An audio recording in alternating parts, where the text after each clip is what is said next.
An entire world is ready for you to start your career teaching the path to wellness. Mastering the science of mindfulness.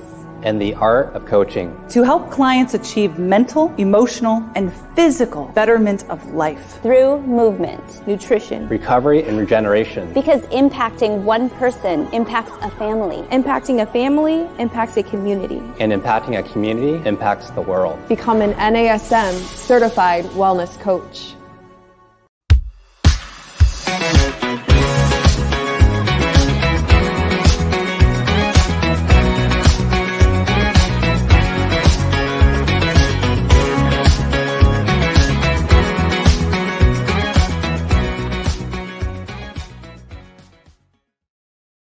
Well, hello there, listener, and welcome to Better Than Fine. I'm your host, holistic wellness coach Darlene Marshall. And whether you are a coach, you're another lifestyle professional, maybe you're a personal trainer or another kind of coach, or you're someone who's just looking for reliable wellness information for yourself, you have come to the right place. Welcome to Better Than Fine. And how you feeling? In all seriousness, taking this moment of pause and just check in with yourself. Listener, how are you feeling right now? You know, I'm feeling a little bit anxious. And I always feel a little bit anxious when I'm recording the show. It's, I want to do a good job. I want my producer, Eric, to think like I'm clever and I'm smart and I'm doing a good job at this podcasting thing. I want you, the listener, to think, to get something out of this. And so I get a little anxious, like, hey, am I going to pull this one off? Now that anxiety, that comes from that bit of tension about what might happen, right? The future is always a little bit unsure. And that tension about what might happen creates the foundation of just like a little bit of uncertainty that creates mild anxiety. Now, I think it's cool to know that different emotional states cause different reactions in the body and the brain. And learning that was really important in my personal journey. I wish I could go back to 8-year-old, 12-year-old, 27-year-old Darlene and teach her that her feelings have an impact of information, that she could learn from them. That's because I was a really emotionally sensitive child. I am as an adult too, but now it's kind of my superpower, right? I use that emotional awareness with my clients and my students. I use it to help understand them, to help them access themselves. But as a kid, not so much. I was the dramatic kid. We all know that kid. That kid that the adults all think is overreacting to everything. And that's because I was feeling everything really completely, really intensely. I had really strong emotions. And I grew up with adults that didn't really know how to teach me to use that as a skill. And that's partly because I grew up in a family and in a culture that embodies this one Marilyn Monroe quote. Maybe you already know the one I'm going to say, but quote, "I'm selfish, impatient, and a little insecure. I make mistakes. I'm out of control and at times hard to handle. But if you can't handle me at my worst, then you don't deserve me at my best." End quote. I love the beginning of that quote. I love owning that you're not perfect, that you're insecure, that you make mistakes. This idea of just embracing the parts of yourself that maybe you would change if you could, but maybe aren't ideal, and you're going to own up to them. That you're selfish, you're impatient, insecure, and make mistakes. Now, the part I don't love, the part that was toxic for me growing up, is the second half. I'm out of control and at times hard to handle, but if you can't handle me at my worst, then you sure as hell don't deserve me at my best. I grew up with the idea that being out of control and hard to handle is a personality trait. That that being an emotional and a dramatic person was a disposition, that it was hardwired, and I was just stuck being that person. I grew up thinking it was my only option, and it wasn't until I was in my therapy in my late 20s that I learned this valuable nugget of information. I am not my emotional state. Now, you've probably heard the idea you are not your thoughts. I knew that. I'd been meditating for a long time. I knew how not to attach, or to at least observe myself in a process. But it didn't occur to me that it wasn't just about my thoughts, that my emotional state could be used as a tool. Because up until that point, I had been riding the roller coaster of my emotional state and believing that quote, that being out of control or hard to handle was something that if you loved me, you just had to put up with. I am glad to say, for the sake of my husband, that that is some toxic garbage that I no longer subscribe to. Now, like many people approaching my 30s, I thought that I had everything figured out. Fortunately, I wasn't done with my big revelations, because boy, howdy, was I wrong. There was a whole wealth of information out there about emotion that once I had access to really changed the game for me internally. It was a big gift for me to learn that emotions are feedback from my nervous system, my subconscious, my whole body, and what my body has been through. And that my emotions are giving me information about my experience. So the science of this is pretty cool. So you're challenging emotions. Now, I don't like to call them quoties negative emotions, because we're subscribing a value judgment then to an emotional experience that isn't good or bad, but sometimes they're hard to deal with. So your challenging emotions have what's called a specific thought action tendency. So you experience the emotion, and that action tendency is this narrowed focus of the nervous system, the body, the brain, to respond to whatever that emotional experience is. So, for example, if you experience fear, your instinct is to try to escape. The perception is that your resources in that moment can't match the potential threat and you need to get away. And that fear experience is distinctly different from anger, right? The action tendency to anger is to attack. A boundary has been threatened and you need to reinforce against it, and you have the resources to do so. Back off. Disappointment, you withdraw. Anxiety is that your safety needs aren't being met and you feel it physically or psychologically. And so you get nervous. What's going to happen? Disgust results in rejection. Typically, it's either viscerally bad, like getting nauseous or sick when you see someone get sick, or it's socially conditioned to be disgusting. And that causes someone to be ostracized or lose status in society to reinforce what we think of as, not disgusting, right? We want to push away rejected behaviors. Now, this is super important because our evolutionary ancestors needed this reaction so that they could respond to threats, either acute or more subtle. You're listening to the Better Than Fine podcast. I'm your host, Darlene Marshall, and we're unpacking this idea that emotions are actually resources that give us information about our experiences. So there are brain studies, fMRI studies, where you image the brain under a specific stimulus and you can see this response different in the brain. Now, even if you condition a different action in reaction, the brain and the body are still feeling the response. So even if you've conditioned yourself, I'm afraid, but I'm not going to run. I'm going to stand my ground. I'm going to stick up for myself. You still had the emotional response. You just conditioned a different reaction. So for a long time, this challenging emotion thing was the only side of the emotional equation that was studied. And that's because originally psychology was focused on solving the problems of humanity. Like, how can we fix the problems that society experiences and wants help with?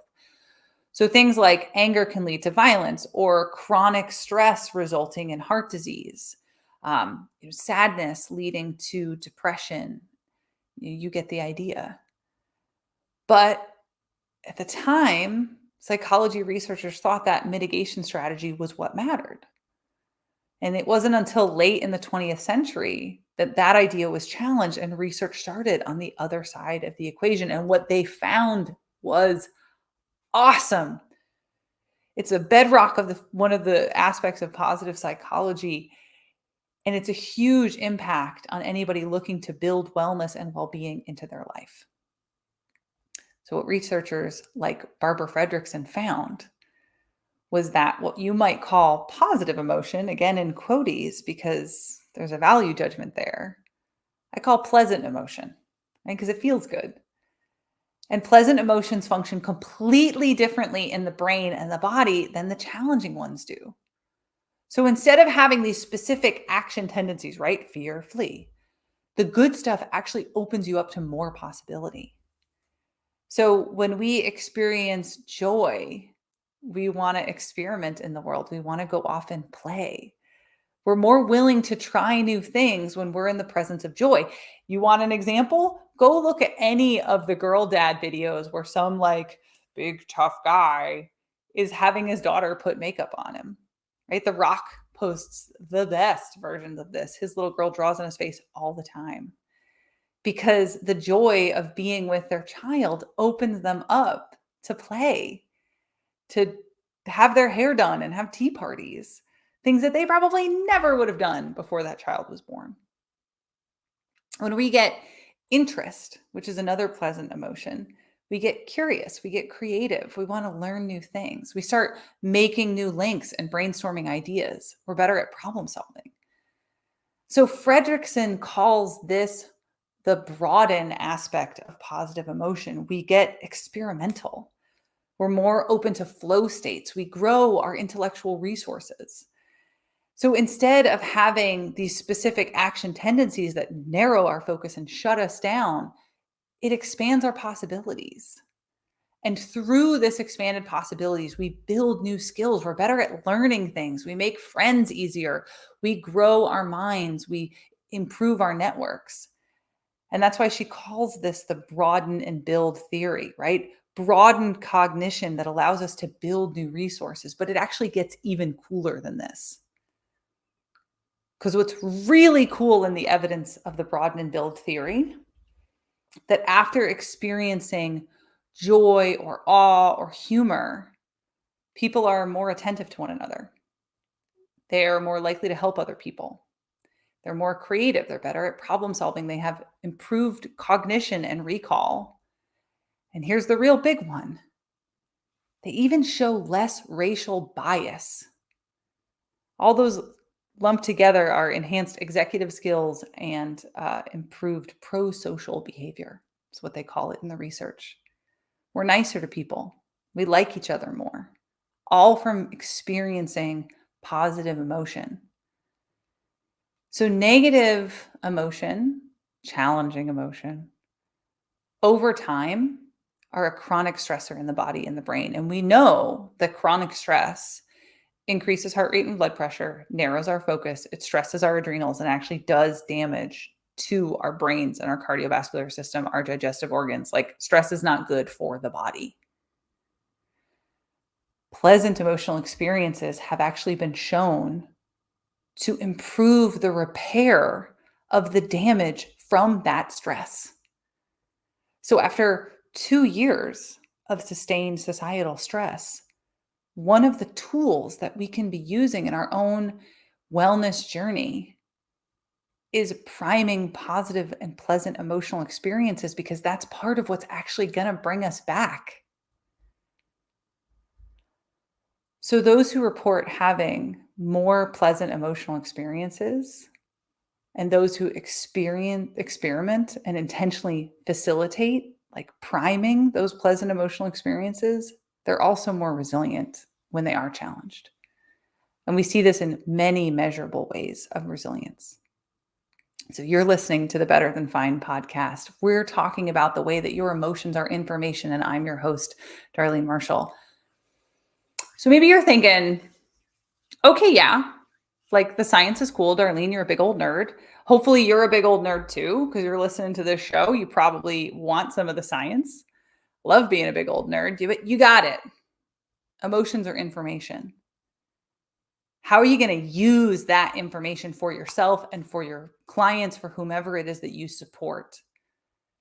Well, I want to offer you 2 ways to do that. So, on the one hand, it's taking time to check in with your emotions, to tell it, like, find out, like, what's up with you. And on the other, you can use this knowledge about pleasant emotional experience to give your body and the brain the information that you want it to have.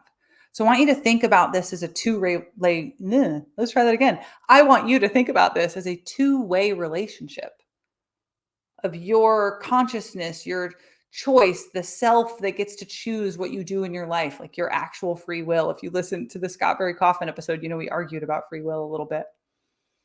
Using that free will to choose your behavior, you can put inputs into your mind and body about your emotional state, and allowing your mind and your body, your physiological experience, to teach you about yourself. So let's unpack how these work. Okay, this first one. When you're having a bad day, you wake up in a bad way. What do you do? What do you typically do? I was taught you try to fix it, right? I was the dramatic kid. My brothers used to do this thing my mother taught them called the tickle monster. I'm a very ticklish girl. If I was having a particularly emotional day, my brothers would be primed by my mom to do the tickle monster, and they would tickle me until I was kind of hysterical. And I had to promise, in order to get them to stop, that I would stop whatever I was doing, whining, crying, didn't matter. But that taught me that if I'm having a bad day, I have to try to fix it, like it's a problem. What if you tried to learn from it instead? What if instead of timeouts being a punishment, right? It's a punishment when you get like too upregulated and you do something, what if instead of being a punishment, you made a timeout for yourself that was about exploring what's up with you? It's an opportunity to get information, to go inward. So about a week ago on Sunday, I woke up and I was just dragging. I was not myself. I'm normally up by 6 and I'm doing things at 7 a.m. and I've got a checklist, and that checklist is getting done. And some little stupid thing put me over the edge. So I went back to bed. But I wasn't just wallowing in bed. I was in bed emotionally and psychologically, like poking at the edges. What is this? What's this about? Now, it took a few hours for me to figure out what really was going on with me, that I was getting shut down. And eventually I was able to identify that there's some things going on in the world that were making me feel afraid. And that fear was shutting me down. It was turning me off. So once you've taken that space, you've withdrawn so that, I don't want to give that ickiness to anyone else. So I let husband know what was going on. I went back to bed and I explored within myself what was up. So once you've made that space and you've got a sense of it, the question is then, well, what do you do with it?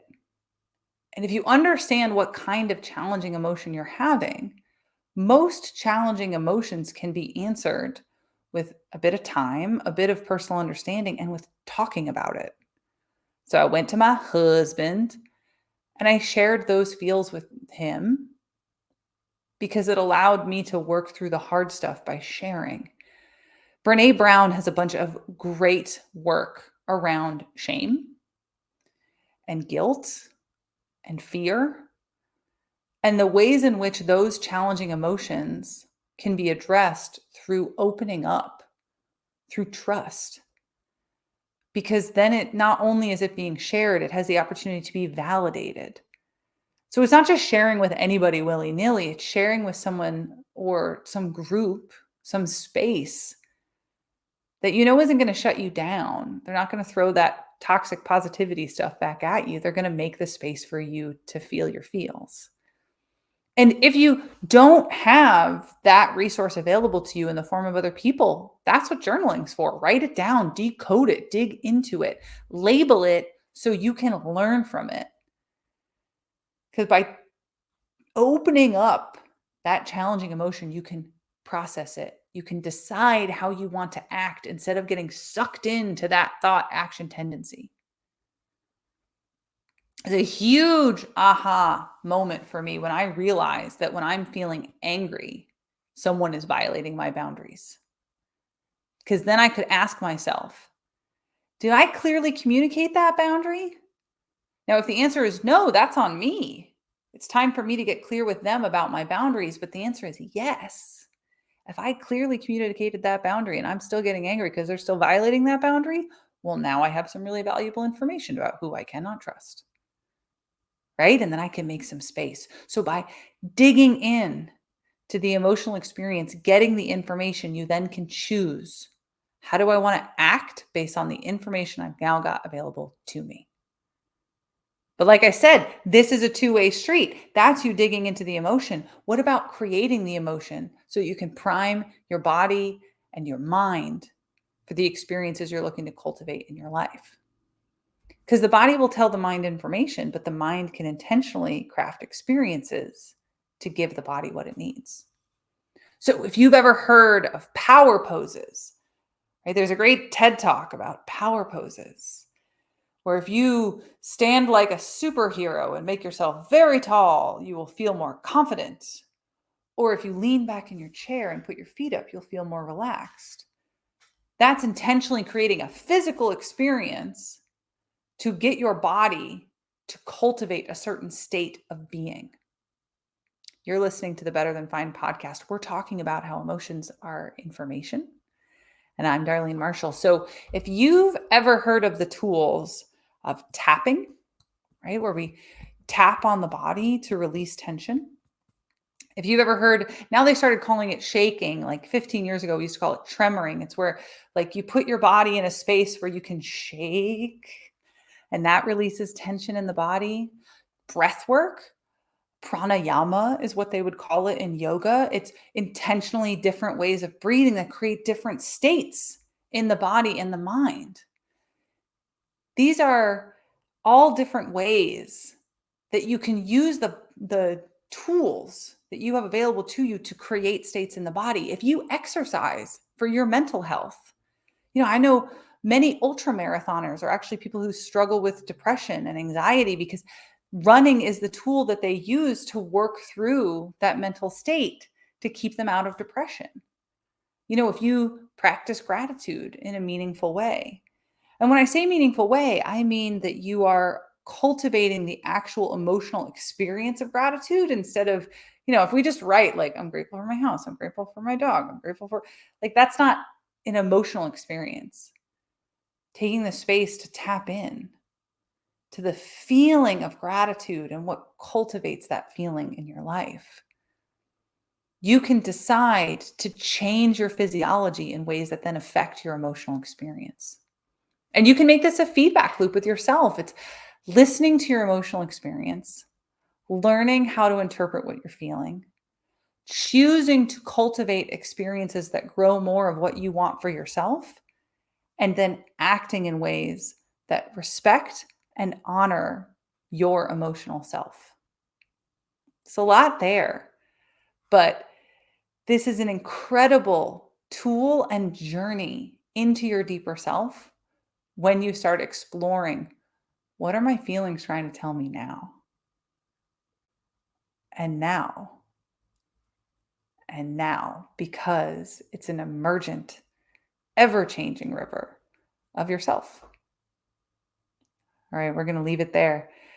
If you are listening in your favorite podcasting platform, I'd ask, leave us a review and don't forget to subscribe. If you're on YouTube, be sure to hit that like button. You can comment to share with us how you're feeling about this episode, any information that you want to share with me. You can also follow on Instagram. I'm Darlene.coach, and shoot me a DM if you have any suggestions, ideas, feedback, anything that you would like us to know. I would absolutely love to hear from you. And thanks.